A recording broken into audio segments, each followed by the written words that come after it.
আপনারা যারা দীঘা বেড়াতে আসবেন ভাবছেন, আপনাদের জন্য এই ভিডিওটা। পারলে আপনারা এখনই সেভ করে রাখুন, নয়তো ভুলেই যাবেন। দীঘা বেড়াতে এলে অনেকের কিন্তু একটা কমন সমস্যার সম্মুখীন হতে হয়, সেটা হচ্ছে দীঘায় আপনারা বাইক কোথায় রেন্টে নেবেন এটা বুঝে উঠতে পারেন না।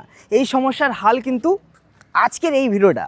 ফাইনালি আমি সেই বাইক পয়েন্টে পৌঁছে গেছি, যেখান থেকে আপনারা রেন্টে পেয়ে যাবেন। দাদা নমস্কার। নমস্কার। আপনার নাম? আমার নাম রামকৃষ্ণ গিরি। রামকৃষ্ণ গিরি, যেখান থেকে আপনারা রেন্টে কিন্তু বাইক পেয়ে যাবেন। আপনারা যেখানে রেন্টে দেন, আপনাদের এই দোকানের নাম কি?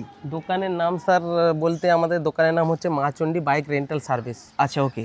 ওখান থেকে আপনারা কি শুধু বাইকেই রেন্টে দেন? হ্যাঁ, বাইক স্কুটি দুটোই রেন্টে থাকে। স্কুটিও রেন্টে পেয়ে যাবেন, তাই তো? দুটোই rent। তো আপনাদের কাছে কতগুলো বাইক রয়েছে? আমাদের কাছে বর্তমান স্যার 5টার মতন বাইক আছে, কিন্তু বর্তমানে অ্যাভেলেবেল 3টা বাইক হবে। আর আপনাদের 3টা স্কুটি থাকে, কিন্তু বর্তমান 2টো স্কুটি বেরিয়ে গেছে, একটা বাইক বেরিয়ে গেছে। বর্তমানে আমাদের কাছে একটা স্কুটি এখন অ্যাভেলেবেল আছে, 3খানা বাইক অ্যাভেলেবেল আছে। আচ্ছা আচ্ছা।